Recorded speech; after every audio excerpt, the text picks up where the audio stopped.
श्री शिवाय नमस्तुभ्यम। हर हर महादेव। दोस्तों, आप सभी लोग जानते हैं कि 11 जून 2026 यानी गुरुवार को पड़ रही है ज्येष्ठ अधिक मास महीने की परमा एकादशी तिथि। और दोस्तों, ये वो तिथि है जो ज्येष्ठ महीने में पड़ने वाली सबसे बड़ी तिथि है, क्योंकि यह गुरुवार के दिन पड़ रही है। और इसी दिन किया गया एक दीपक और स्वास्तिक का उपाय कभी भी खाली नहीं जाता है, और इस दिन एकादशी का व्रत भी रखा जाएगा और इसका बहुत ही बड़ा और विशेष महत्व होता है। पूज्य गुरुजी ने कहा है, अगर कभी भी मौका लग जाए और अधिक मास महीने की एकादशी तिथि गुरुवार को पड़ जाए तो आप लोगों को एक दीपक और स्वास्तिक वाला उपाय तो अवश्य ही करना चाहिए, और इन दोनों का संयोग बहुत ही कम आता है। और दोस्तों, पूज्य गुरुजी ने अपनी शिव महापुराण की कथा में बताया है, इस दिन आपको एक दीपक वाला उपाय तो अवश्य ही करना चाहिए, क्योंकि ऐसा दिन पूरे साल में सिर्फ एक ही बार आता है। और दोस्तों, आप सभी लोग जानते हो कि अधिक मास एकादशी का अगर सबसे बड़ा कोई उपाय है तो वो एक मुख्य द्वार दीपक वाला उपाय है। तो दोस्तों, इस गुरुवार एकादशी के दिन आप लोगों को इस एक मुख्य द्वार दीपक वाले उपाय को जरूर करना है। बहुत सारे लोग होंगे जिन लोगों ने इस उपाय को न किया हो, मतलब पूरा साल निकल गया और उन्होंने किसी भी दिन इस मुख्य द्वार दीपक वाले उपाय को न किया हो। पर दोस्तों, आपके पास एक आखिरी मौका बचा हुआ है जो कि 11 जून के दिन है। तो इस दिन आप लोगों को इस वाले उपाय को जरूर कर लेना है। भले ही आपने पूरे साल भर इस उपाय को ना किया हो, पर अगर आपने इस अधिक मास महीने में पड़ने वाली एकादशी तिथि के दिन अगर इस वाले उपाय को कर लिया तो आपको इस उपाय को करने का वो फल मिलेगा जिसकी आपने कभी कल्पना भी नहीं करी होगी। इसीलिए आप लोग इस वाले उपाय को एक बार जरूर कर लेना, ताकि आप लोगों के हाथ से यह मौका ना जा सके और आपको इस उपाय को करने का फल मिल सके। दोस्तों, ये उपाय पंडित जी ने अपनी अभी की ही शिव महापुराण की कथा में बताया है, जिस उपाय को आज हम आपको बहुत अच्छे से समझाने वाले हैं। इस वीडियो को देखने के बाद इस उपाय को समझने के लिए आपको कोई और वीडियो को देखने की जरूरत नहीं पड़ेगी। तो चलिए दोस्तों, उपाय को शुरू करते हैं। देखिए, यह इस ज्येष्ठ महीने के गुरुवार के दिन यह इतना खास होता है, इतना महत्वपूर्ण होता है।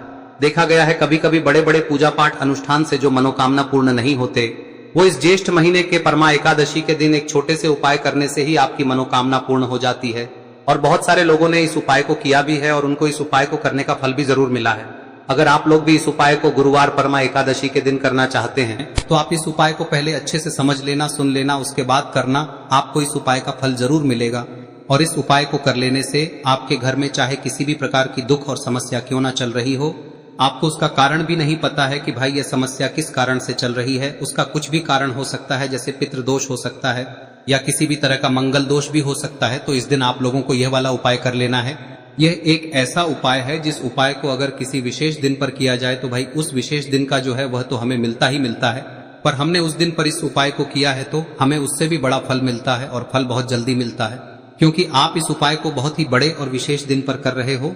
तो चलिए अब उपाय के बारे में बात करते हैं, लेकिन उससे पहले आप लोगों को यह जानना आवश्यक है कि आखिर यह उपाय किस समय करना है, किसको करना है और कैसे करना है। तो चलिए हम आगे आपको वीडियो में एक एक करके बता देते हैं, लेकिन उससे पहले अगर आप लोग हमारे चैनल पर नए हैं तो हमारे चैनल को सब्सक्राइब कर लेना, और इस वीडियो को लाइक करके कमेंट बॉक्स में श्री शिवाय नमस्तुभ्यम ओम नमः शिवाय जरूर टाइप कर देना। और अपने फायदे के लिए, गरीबी दूर करने के लिए इस वीडियो को पूरा देखकर जाना, तभी आपको लाभ की प्राप्ति होगी। यदि आज आपने वीडियो को बीच बीच में से देखा काट काट तो दोस्तों, इस एक दीपक वाले उपाय को हमें इस एकादशी के दिन कैसे करना है, किसको करना है, किस समय करना है और कहां पर करना है, ये सारे सवालों के जवाब आपको इस वीडियो में मिल जाएंगे। और जो ये वीडियो देखेगा भाई, उसको एक दीपक और स्वास्तिक वाला उपाय जरूर करना चाहिए, क्योंकि इस दिन दीपक का भी बहुत ही बड़ा और विशेष महत्व होता है। और जब बात आ जाए एक दीपक और स्वास्तिक की, तो ये सोने पे सुहागा वाली बात हो जाती है, और ये एक बहुत ही बड़ा उपाय हो जाता है इस परमा एकादशी व्रत का। अब हम समझते हैं इस वाले उपाय को हमें करना किस समय है, इस दीपक वाले उपाय को हमें इस एकादशी के दिन करना किस समय है। तो देखिए, इस उपाय को करने का जो समय है वह सुबह का समय है और शाम का समय भी है। अब देखिए, यहाँ पर हम मुख्य रूप से सुबह का समय नहीं बोलेंगे, क्योंकि 11 जून गुरुवार परमा एकादशी का दिन है और इस दिन प्रदोष काल के समय का बहुत महत्व होता है। बाकी अगर सुबह के समय भी करेंगे तो भी अच्छा होगा, उसमें कोई भी दिक्कत वाली बात नहीं है। तो चलिए जानते हैं इस विशेष उपाय के बारे में। लेकिन उससे पहले एक प्रार्थना, अगर आप इस चैनल पर नए हैं तो आप इस वीडियो को लाइक करें, चैनल को सब्सक्राइब करें, और कमेंट बॉक्स में आप अपनी राशि या अपना नाम जरूर डाल दें, क्योंकि हम राशि से जुड़ा भाग्य भी बताते हैं और भाग्य में चल रही परेशानियों को दूर करने के लिए वह आसान से आसान उपाय भी बताते हैं। तो चलिए अब हम अपने सबसे पहले उपाय की बात कर लेते हैं। देखिए, अधिक मास के दिनों में विशेषकर भगवान शिव और माता पार्वती और विष्णु भगवान का पूजन किया जाता है। अब साथ ही साथ परमा एकादशी का दिन भी पड़ गया है, तो ऐसा समझ लीजिए आपके जीवन में धन भी आएगा, सुख भी आएगा, धन बढ़ेगा भी, और साथ ही साथ आपके जीवन के सारे संकटों को भगवान शिव जी दूर कर देंगे। तो चलिए सबसे पहले बात कर लेते हैं सबसे पहले उपाय की, जो कि गुरुवार वाले दिन आपको विशेषकर करना है। और इस उपाय को करने से आपकी कोई भी ऐसी इच्छा, कोई भी विश जो अभी तक अधूरी है, पूरी नहीं हो रही है, तो आपकी बड़ी से बड़ी विश और मनोकामना भी पूरी हो जाती है जब आप गुरुवार परमा एकादशी वाले दिन इस पहले उपाय को कर लेते हैं। तो देखिए, आप सभी जानते हैं कि श्री हरि विष्णु जो है उन्हें तुलसी दल सबसे प्रिय है। बिना तुलसी माता के श्री हरि विष्णु अधूरे हैं और बिना तुलसी पत्तों के श्री हरि विष्णु का भोग अधूरा है। अब श्री हरि विष्णु को प्रसन्न करके आप अपनी किसी भी मनोकामना को पूरा कर सकते हैं, क्योंकि श्री हरि विष्णु प्रसन्न हो गए तो आपकी कोई भी विश और इच्छा मनोकामना अधूरी नहीं रहेंगी। तो आपको तुलसी के 5 पत्ते लेने हैं। अब ये 5 तुलसी के पत्ते जो आपने लिए हैं, ये 5 तुलसी के पत्ते आपको श्री हरि विष्णु को अर्पित करने हैं। अपने घर के मंदिर में ही ठीक है, ऐसा आपको करना है। आपके घर में श्री हरि विष्णु की कोई मूर्ति है, प्रतिमा है, वहां पर यह 5 तुलसी के पत्ते आप रखें और साथ ही साथ एक देसी घी का दीपक गोल बाती का आपको लगाना है।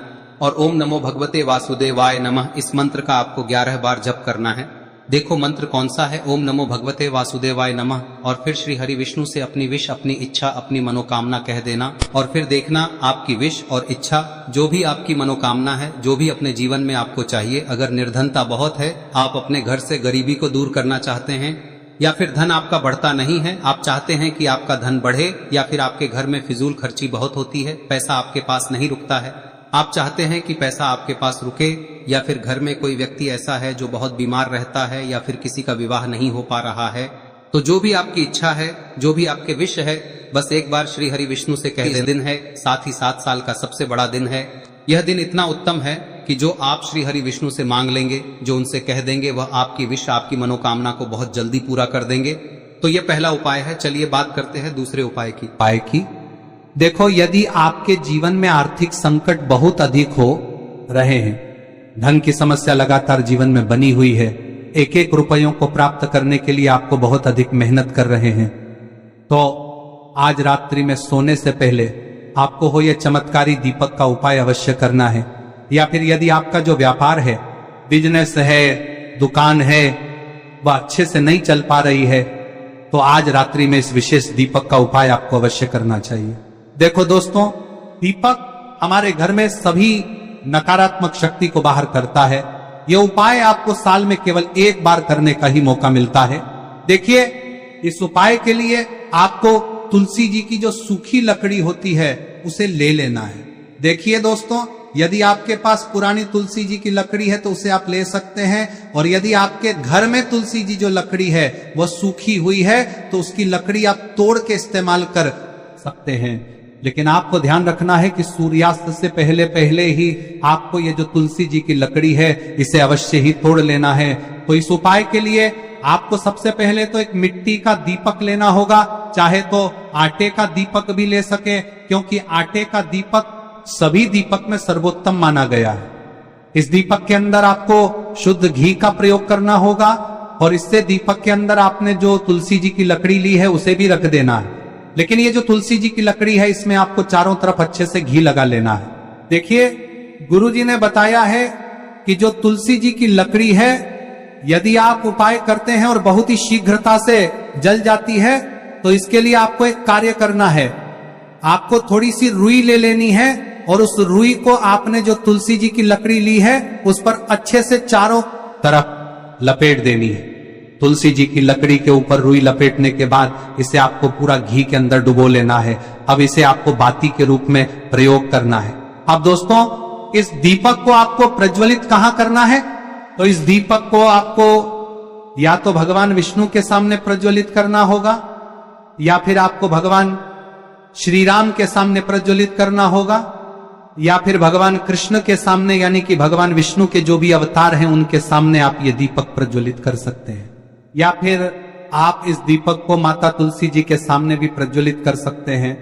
पूज्य गुरु जी ने बताया है कि जो भी व्यक्ति इस प्रकार से तुलसी जी की डंडी से या दीपदान कर देता है, उसके जीवन में कभी भी धन की समस्या नहीं होती है।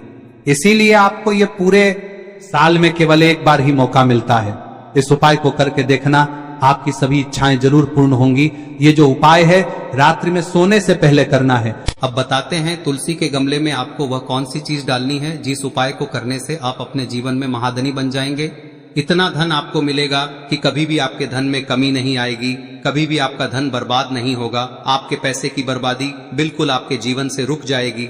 और जो लोग कहते हैं कि घर में पैसा तो आता है, पैसा रुकता नहीं है और पैसा बढ़ता नहीं है, वृद्धि नहीं हो रही है, उन्हें भी विशेष यह तीसरा दिन जरूर करना चाहिए। तो देखिए, पहले ही आपको बता दिया कि श्री हरि विष्णु की पूजा और उनका भोग श्री मतलब तुलसी मैया के बिना अधूरा है ना। और तुलसी मैया जो है वह श्री हरि विष्णु के बिना अधूरी है। तो देखिए, जब भी आप तुलसी का कोई उपाय करेंगे तो सीधे सीधे आप श्री हरि विष्णु को प्रसन्न कर लेते हैं। अब व्यक्ति को, यानी जो भी व्यक्ति है, किस व्यक्ति को कितना धन देना है, यह श्री हरि विष्णु के हाथ में होता है। धन देने का काम माँ लक्ष्मी करती है, जो कि माँ तुलसी का ही एक रूप है। माँ तुलसी जो है यह माता लक्ष्मी का ही स्वरूप है ना। तो आपको करना क्या है, आपको लेनी है यहाँ पर हल्दी पिसी हुई, जो कि श्री हरि विष्णु से जुड़ी हुई है, आपके गुरु गृह से जुड़ी हुई है, आपकी कुंडली में गुरु को मजबूत करती है, सुख सौभाग्य को खींचने का काम करती है, धन को बढ़ाने का काम करती है। तो एक चुटकी पिसी हुई हल्दी आपको लेनी है और यह पिसी हुई सूखी हल्दी ही आपको अपने गमले में, तुलसी का पौधा जिस गमले में लगा है उसमें अच्छे से इस हल्दी को डालना है, ठीक है ना। और ओम नमो भगवते वासुदेवाय नमः इस मंत्र का जाप करना है। कितनी बार? कम से कम 11 बार जाप करना है। ओम नमो भगवते वासुदेवाय नमः इस मंत्र का जाप करते रहना है। और हल्के हल्के से तुलसी के पौधे में आपको पूरे गमले में पीसी हुई हल्दी का छिड़काव करना है। तो देखिए, जो व्यक्ति लेता है, ऐसा समझ लीजिए अपने जीवन से नहीं आने वाली 7 पीढ़ियों के जीवन से निर्धनता और गरीबी को दूर कर देता है। क्योंकि हल्दी जो है ना, यह साधारण नहीं है। हल्दी इतनी उत्तम होती है कि रातों रात आपके जीवन में चमत्कार करती है। आपने देखा होगा कि कोई भी शादी होती है, विवाह होता है ना, कोई भी ऐसा शुभ काम हम करते हैं उसमें हल्दी जरूर लेते हैं। गृह प्रवेश जब हम करते हैं तो हल्दी के स्वास्तिक का निर्माण करते हैं। कोई भी अच्छा काम करने जा रहे हैं, हल्दी उसमें लेते हैं। और हल्दी जो है ये आपके गुरु ग्रह को मजबूत कर देती है। अगर कुंडली में गुरु कहीं ना कहीं मजबूत है तो इससे उत्तम का मिलेगा नहीं। बहुत ही उत्तम उपाय है, तुलसी के गमले में एक चुटकी पीसी हुई हल्दी डालना है। तो यह बहुत ही उत्तम उपाय है। इस उपाय को आप जरूर, साल का सबसे बड़ा यह दिन है, तो इस उपाय को करने से श्री हरि विष्णु और महादेव आपसे न केवल प्रसन्न होते हैं, पाप होते हैं, आपसे इतना प्रसन्न हो जाते हैं कि जीवन में कभी आपके गरीबी और निर्धनता को नहीं आने देते हैं। तो चलिए अब बात कर लेते हैं अपने तीसरे उपाय की, जो कि मुख्य द्वार से जुड़ा हुआ है। और यह उपाय है स्थिर लक्ष्मी के वास के लिए। ऐसा पैसा आपके घर में आएगा जो आपके घर में ही रुकेगा। ऐसा पैसा कभी आपके घर में नहीं आएगा जो आपके घर से जाएगा और विशेषकर फिजूल खर्ची में जाएगा। अब आधे से ज्यादा लोगों की यही समस्या होती है कि घर में पैसा तो आता है लेकिन बहुत जल्दी घर से चला जाता है या फिर फिजूल खर्ची में चला जाता है। तो धन की बर्बादी जिन लोगों के घर में हो रही है उन्हें विशेषकर यह तीसरा उपाय करना है। या जिन लोगों के पास बिल्कुल पैसा आना बंद हो गया है, सर पर लगातार कर्जा बढ़ रहा है, उन्हें भी यह विशेष तीसरा उपाय करना है। तो देखिए, आपको फिर से क्या लेना है, हल्दी लेनी है पीसी हुई, जो कि श्री हरि विष्णु से ही जुड़ी हुई है ना। पीसी हुई हल्दी लेनी है और थोड़ा सा पानी डालकर उसका गाढ़ा गाढ़ा आपको पेस्ट बना लेना है। अब इसी हल्दी से आपको अपने घर में स्वास्तिक बनाने हैं। कितने स्वास्तिक? एक स्वास्तिक आपको बनाना है अपनी तिजोरी पर, जिसमें आप पैसा रखते हैं। चाहे तो आप संदूक में रखते हैं, अलमारी में रखते हैं, जिस चीज में भी पैसा रखते हैं, बस वहां पर हल्दी से एक स्वास्तिक बनाना है। दूसरा स्वस्तिक आपको कहाँ बनाना है? अपने घर के मंदिर में, है ना। और 2 स्वस्तिक आपको बनाने हैं अपने घर के मुख्य द्वार पर बाहर की तरफ। हल्दी से 4 स्वास्तिक आपको बनाने हैं। 2 स्वास्तिक मुख्य द्वार पर बाहर की तरफ, एक तिजोरी पर, है ना, और एक अपने घर के मंदिर में। बस यह उपाय आप लिया तो देखिए, जो धन की तिजोरी है उसमें पैसा भरा रहेगा। कभी भी धन की तिजोरी धन से खाली नहीं होगी, क्योंकि जहां पर हल्दी का स्वस्तिक एक होता है वहां कभी धन की कमी नहीं होती है। हमेशा वहां पर धन की देवी माता लक्ष्मी वास करती हैं, क्योंकि हल्दी किससे जुड़ी हुई है? श्री हरि विष्णु से। और माँ लक्ष्मी कहाँ होती है? जहाँ श्री हरि विष्णु वास करते हैं। अब बात करें कि आपके घर का मंदिर जो है उसमें अगर आप एक स्वास्तिक बनाते हैं तो आपके घर से ऊर्जा जो है, पूरे में ऊर्जा फैलती है ना। तो आपके घर में पॉजिटिव एनर्जी बढ़ती है, सकारात्मक ऊर्जा बढ़ाती है। जब आप अपने घर के मंदिर में हल्दी का स्वस्तिक बनाते हैं, आपके घर से बुरी शक्तियां, नेगेटिव एनर्जी जैसी चीजें बिल्कुल आपके घर में नहीं रुकती है। मुख्य द्वार तो इतना उत्तम होता है कि मुख्य द्वार से ही माँ लक्ष्मी की नजर सबसे पहले आपके मुख्य द्वार पर ही पड़ती है। और मुख्य द्वार पर अगर आपने हल्दी के स्वस्तिक बना दिए तो माँ लक्ष्मी देखते ही प्रसन्न हो जाती है, क्योंकि यह श्री हरि विष्णु से जुड़ी हुई है ना। और हल्दी के स्वास्तिक जहां पर जो व्यक्ति अपने घर के मुख्य द्वार पर बनाते हैं, ऐसा समझ लीजिए माँ लक्ष्मी उनके घर में वास करती ही करती है और कभी भी ऐसे घर को फिर छोड़कर नहीं जाती है। स्थिर लक्ष्मी का वास आपके घर में होगा। यह हल्दी के स्वास्थ्य दिन बहुत ही उत्तम है। साथ ही साथ कोशिश करें कि इस दिन गाय माता को हरी घास अवश्य खिलाएं। अगर आपको हमारी ये वीडियो पसंद आई हो तो हमारे इस वीडियो को लाइक करें, चैनल को सब्सक्राइब करें, कमेंट बॉक्स में लिखे हर हर महादेव जय मां लक्ष्मी। अब बात करते हैं अगले उपाय की। हम सभी के घरों में माता तुलसी का पौधा अवश्य ही होता है। तो देखिए, हमें तुलसी जी के पौधे से सबसे पहले तो 3 पत्ते तोड़ने। देखो, एकादशी वाले दिन आपको तुलसी के पत्ते नहीं तोड़ने। तो देखिए, तुलसी जी के आपको 3 पत्ते तोड़ने लेने हैं। और इन तुलसी जी के पत्तों को तोड़ने के बाद आपको 1 चुटकी हल्दी भी अपने साथ में लेनी है। हल्दी के अंदर आपको जल मिलाकर के पेस्ट के रूप में तैयार करना है। और इसी के साथ में आपको एक दीपक भी लेना होगा। दीपक आप मिट्टी का भी ले सकते हैं, आटे का भी ले सकते हैं। और इस दीपक में आपको शुद्ध घी डाल के इसमें आपको लंबी रुई की बाती का प्रयोग करना है। देखिए दोस्तों, आपके पास 3 तुलसी जी के पत्ते हैं। तो पहला जो तुलसी जी का पत्ता है उस पर आपको सबसे पहले तो जो आपने हल्दी ली है उसकी एक बिंदी लगानी है। और पहला जो तुलसी जी का पत्ता है आपके घर में, भगवान विष्णु का चाहे कोई सा भी स्वरूप हो, चाहे लड्डू गोपाल जी का स्वरूप हो, या फिर भगवान कृष्ण की आपके मंदिर में प्रतिमा हो, या फिर भगवान श्री राम की प्रतिमाएं, उनके सामने आपको पहला तुलसी जी का पत्ता अर्पित करना है। अब देखिए दोस्तों, आपके पास जो 2 तुलसी जी के पत्ते हैं और आपके पास जो एक दीपक है, इन्हें आपको लेकर के पहुंचना है। अपने ही घर में तुलसी जी के पौधे के पास में देखिए, सबसे पहले तो आपके पास जो 2 तुलसी जी के पत्ते हैं उन पर भी आपको हल्दी की एक एक बिंदी लगानी है। और उन दोनों ही तुलसी जी के पत्तों को आपको अपने घर में तुलसी जी के पौधे के वहां पर ही अर्पित कर देने हैं। और इस प्रकार से यह दोनों पत्ते भी तुलसी जी के पौधे के पास में अर्पित करने के बाद अंत में जो आपके पास एक लंबी बाती का दीपक है, इसे आपको तुलसी जी के पौधे के पास में ही प्रज्वलित कर देना है। जो भी व्यक्ति अपने ही घर पर इस प्रकार से तुलसी जी के 3 पत्तों का यह उपाय कर लेता है तो उसका परिवार हमेशा खुश रहता है। उसके परिवार में कभी भी कोई भी संकट उत्पन्न नहीं होता है। और यदि आपके घर में जो भी ग्रह क्लेश है वह भी समाप्त होते हैं। तो इस प्रकार से ये सुंदर सा उपाय करना है। अब बात करते हैं अगले उपाय की। देखो, यदि आपके जीवन में आर्थिक संकट बहुत अधिक हो रहे हैं, धन की समस्या लगातार जीवन में बनी हुई है, 1-1 रुपयों को प्राप्त करने के लिए आपको बहुत अधिक मेहनत कर रहे हैं, तो आज रात्रि में सोने से पहले आपको हो यह चमत्कारी दीपक का उपाय अवश्य करना है। या फिर यदि आपका जो व्यापार है, बिजनेस है, दुकान है, वह अच्छे से नहीं चल पा रही है, तो आज रात्रि में इस विशेष दीपक का उपाय आपको अवश्य करना चाहिए। देखो दोस्तों, दीपक हमारे घर में सभी नकारात्मक शक्ति को बाहर करता है।